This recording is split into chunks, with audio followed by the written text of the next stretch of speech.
Hello once again, everybody. High Lord Tamberlane bringing you another Obscurity in Miniature.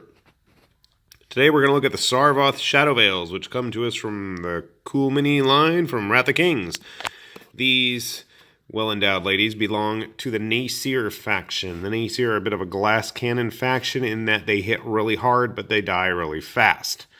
They also have the coolest faces in the whole game because they're all wearing demon-possessed masks that give them superhuman abilities, basically, which allow the ladies to go out with practically nothing on. Now, ain't no body shaming going on here. They are very plump ladies, which I thought is really cool. Plus, they are nasty in combat in this game. I have not used the Sarvoth Shadow Veils yet, but I have used my sword and board Pelegarth ladies, and they are quite the nice infantry. So I'm going to bust this open to see what we got in here. Yeah, one major gripe I've always had with Cool Mini and Come On in general about their packaging is there's so much wasted space. Now, we've got bases. These are 40mm bases. Cards with that lovely Edouard Guiton artwork, which sadly not all the models in the new series have, or Wave 2 I should say. And we got the big, pointless, empty plastic tray. Honestly and truly, this stuff could have been blistered, I think, and we'd have a much better deal. But it is what it is. Why don't we take a look at what's in this bag, because I need some scissors. I'm not opening it with my bare hands.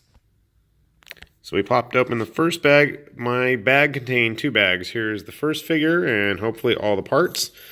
Hopefully, because I have a horrible tendency of whenever I open a new Wrath of Kings box, it's got all sorts of missing or extra bits.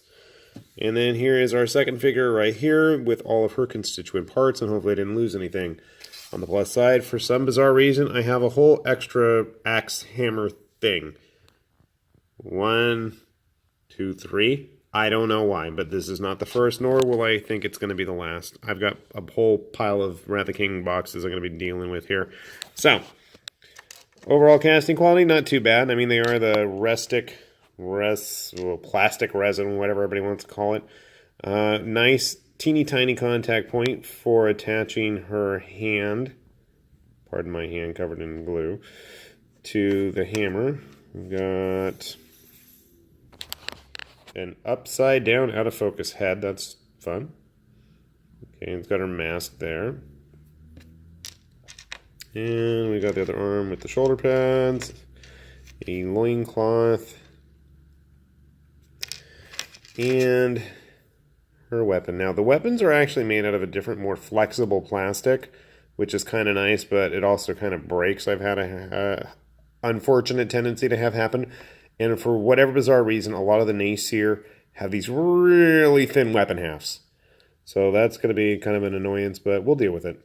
I'm going to put this one together and we'll see how she looks. Her buddy over here, not too much different, except that her hands are both individual pieces. Whereas this one, we have one arm attached to the body already, and then we have another one with the shoulder pad. Shoulder pads are already attached to her.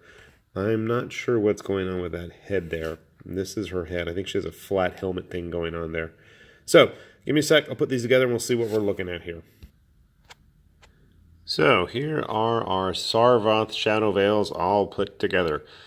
So, they came with the 40mm Cool Mini bases, which originally came from Dark Age, which are supposed to have an insert in them that haven't come with inserts since the original Wrath of Kings Kickstarter, which was quite a few years ago. So, they're stuck with these deep dish bases that I can't stand. You have to spend a lot of time, filling them in, but otherwise they're pretty cool looking figures.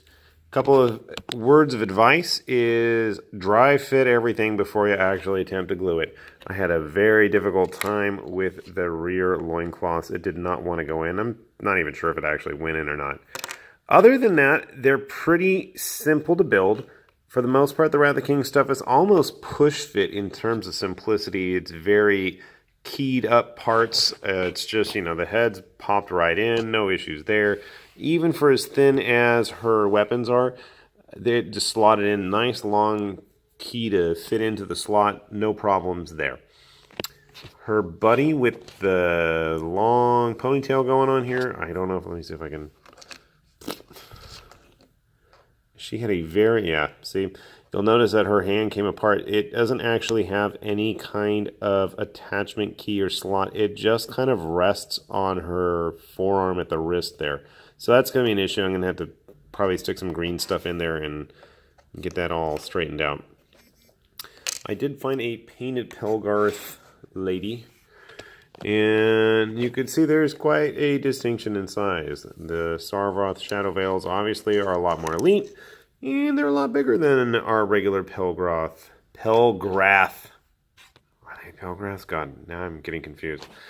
I know it's not the greatest paint job, but, you know, it is what it is. They're supposed to have rock-hard skin due to their masks, which is what lets them run around, basically, practically undressed in battle. But her Sarvoth friend here is a lot more armored, and I really like that. But again, I'm a big fan of the Dwarguiton artwork and stuff, so maybe I don't have the best of taste.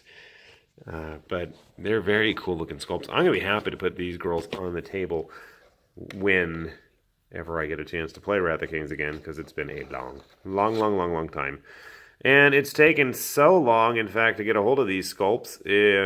Well, hopefully the game's still getting played somewhere. But cool models overall, and if you're looking for interesting bondage-themed, giant, well-endowed, thick women who are going to put the hurt on, I don't think you can look much further than the Nasier's ladies for Wrath of Kings. They are quite interesting models regardless.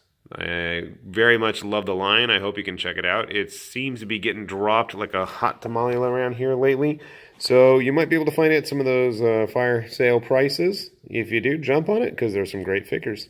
Hope this has been some help. This has been High Lord Tamberlane with yet another Obscurity in Miniature, saying farewell for now. Bye-bye.